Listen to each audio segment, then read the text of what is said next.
There's no reason why any of you should know the word rogation or why it belongs in church. I tried it out on Ann this morning and she said, "Oh, it has to do with Rogaine. Is this hair loss Sunday?"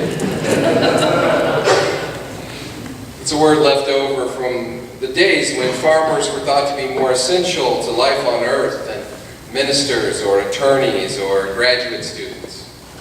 It's a word left over from those places where children grew up knowing that peanuts grow underground and not on trees, and that eggs start out warm in nests before they're ever collected in styrofoam trays and chilled to stop the life in them growing.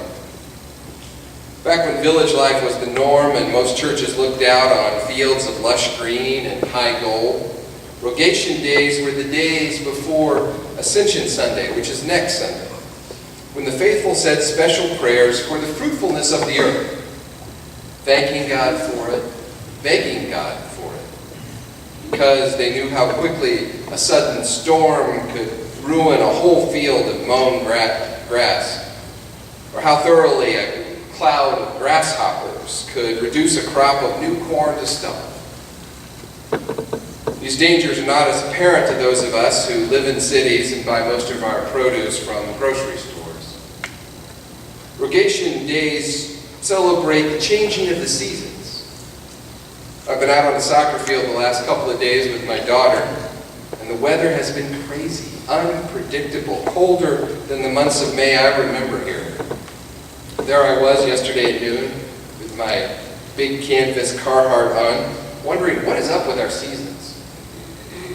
The term rogation comes from the Latin verb rogare, which means to ask, because the gospel text that's associated with these days is from John 16:24, "Ask and you shall receive." If you grew up Roman Catholic or Episcopal, then perhaps you've heard of rogation days. The major rogation being on Sunday nearest April 25th, with the minor ones on the Monday, Tuesday, and Wednesday following. In England, it's called Chestnut Sunday. We live in the Hamilton Lake subdivision down the street from the lake of that name. Our home is modest, but what keeps us in the neighborhood is all the wild spaces. Every day, as you heard, Ann walks our two dogs, Lily and Loki, in the forest, usually with a friend like Lori or Susie. Ann does it for exercise, sure, but it's something deeper than that. She does it to restore her soul, to set the day right, to make all the other chaos and hard angles of the day click into place. When I walk with her, I can see how the stresses, the cares, the hassles of her day drop off with every step. Similarly, our youth this morning are hiking 7 miles out of their campsite near the Appalachian Trail, which our youth tries to enjoy every May. This next Saturday, Allison Schwartz has organized a festival of a particular and peculiar aspect of creation, a dachshund festival to encourage and benefit the adoption of dogs. And of course, the church picnic, which we've had to cancel today due to capricious weather. But these are all ways for us Christians to celebrate the seasons, the rogation days, and God's creation. So rogation days matter to farmers and to people who love wild spaces. More and more farmers have sold out and become real estate developers instead. They can no longer afford the taxes, they say, now that city people have arrived and drive up the land prices. Nor can they compete with the huge farming conglomerates that control even local markets. So they either sell out to developers or become developers themselves as the demand for new homes rise. Day by day, fields and pastures are paved and subdivided. Banks of rhododendron, as tall as trees, are bulldozed, and acres of old-growth trees come down so that cheap houses with vinyl siding can go up. With all the topsoil gone, the dirt erodes and slides down into our creeks and rivers, where it piles up until the trout cannot live there anymore. You already know this story. I won't go through it again. The bottom line is that our earth is in distress. A lot or a little, depending on your economic and political views. I had tea this week with Pam Strader. She's the associate minister at West Market United Methodist. And we talked about what we thought was the worst problem that we face now. Out of all our terrible problems, what's priority number one to you, Pam? I asked her. She thought and she said, "I'm afraid that the earth is dying." I don't know if I want to go that far, but our earth is in deep, deep trouble, as you well know from the litany of environmental horrors in our time. But whether you lean left or right, whether you're an unrepentant industrialist or a militant tree hugger, chances are you still think of the land as a resource, something to be protected or something to be profited from, but either way as something inert, with no rights or wishes beyond those of its owners. In popular thought, land is clay in the hands of those who have gained possessions of it. The owner says, "Let there be a subdivision," and behold, there is a subdivision. Or the owner says, "No trespassing, keep out," and lo, there is a private park. It is the will of the owner that determines the use of the land, and it's a rare owner whose thoughts never turn to the dollar value of the land. That's why the 25th chapter of Leviticus is so interesting. See, I promised a Levitical text that was intriguing, a little snippet of the law of Moses that overturns all of our notions about the ownership of land. It is not yours, and it never was, God says to the people through Moses. You are all tenant farmers, as far as I'm concerned, and you have my permission to work the land for 6 years in a row. Whatever you make of it is yours to keep. You can put up 100 jars of tomato pickles for your family if you want, or you can sell them at market for a shekel apiece, but on the 7th year, you shall hang it all up. Park the trailer, put the tools away, oil your work boots, and put them in the closet, because the 7th year shall be a Sabbath of complete rest for the land. There'll be no sowing, no pruning, no gathering into bars. There'll also be no shooing strangers off your property. If some wheat grows up from last year's seed, it's there for anyone who needs it. If some grapes still grow from unpruned vines, they shall belong to anyone who is hungry for them, including the wild animals you used to shoot for stealing your fruit. During the 7th year, they are all welcome to it. You are all welcome to it. Landowner and servant, plow ox and wild jackal. You are all released from your roles. You're all excused from your work. You're free to forage together in the wild overgrown fields and vineyards, which, if you will stop and think about it, may I remind you of that time before time when you did not live by the sweat of your brow, but walked with me in the garden in the cool of the evening. Like the Sabbath itself, this sabbatical year was offered to humankind as a foretaste of heaven. It was meant to be a preview of the world to come, where there was no more toil, no more striving, no more division between those who had and those who had not. It was a glimpse of the peaceable kingdom, where wild animals grazed side by side with formerly indentured ones who would never feel the sting of a whip again. This last Thursday, I had a great day of Sabbath renewal in the land, in wild spaces. I went riding dirt bikes in the Usey National Forest with my friend and neighbor.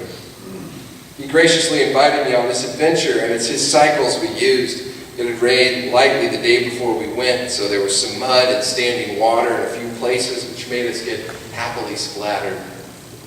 I wore the tough plastic body armor that he loaned me, and it was a very good thing, as I laid down the bike at least a dozen times. I was riding a tall Honda 250. I even hit a tree full on 15 minutes into the ride. We rode the OHV trails, the off-road vehicle trails. There are 20 miles of them in the Usey. Navigating the rocks, water, and mud, adjusting my speed to the bike's gearbox and the trail's incline, taking all in the lush landscape, trying not to die painfully. It was a wonderful and intense day, both physically exhausting and exhilarating at the same time. Mentally, such a day takes you outside of yourself, and you think of nothing but the woods and surviving. I kept thinking, fun, fun, fun, oh, no, no, no, or words to that effect. And of course, Friday, I could barely move with my happy soreness. We stopped at various places to take in the beauty engulfing us. We saw only 4 people all day. What a grand day in which the forest says your name aloud. The Sabbath year was the vision of an earth in which forests, vineyards, and fields of dirt were as much creatures of God as the human creatures who exercised dominion over them. And it was a reminder to those same humans that they were only temporarily in charge and never for more than 6 years at a time. On the seventh year, the land itself had a duty to God that they must stand back and allow it to fulfill. The land had a Sabbath commandment to follow in which no human being was supposed to interfere. We did interfere, of course. Some people grew rich on the black market fruit business during sabbatical years, while others slapped their heads and said, "Oh, we've lost all track of time. Is it really the seventh year already? Really?"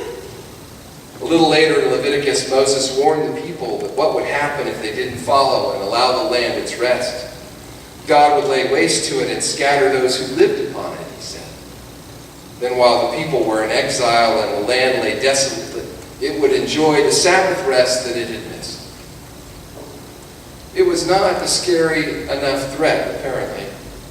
While the sabbatical year was briefly observed around the turn of the first millennium, it was also largely ignored after that. According to one source I read, it still worries some extreme Orthodox groups in Israel, but most of them try to get around it by arranging a fictitious sale of the land to a friendly Gentile every 7 years, farming it as a subleaser and then buying it back again after the sabbatical year is over. You know why, don't you? Because there's hardly a human being alive who can sit and watch a field or a yard or even a flower bed go to waste for a year. That's what we say about things that have been removed from our control, by the way. We say that they are going to waste as if their worth depends on our involvement with them. And not only their worth, but also our own. In our world, there is not much payoff for sitting back and letting things go. A field full of weeds will not earn anyone's respect. If you want to succeed in this life, whatever your field of endeavor is, you must spray, you must plow, you must fertilize, you must plant. You must never turn your back. Each year's harvest must be bigger than the last. That is what land and people are for.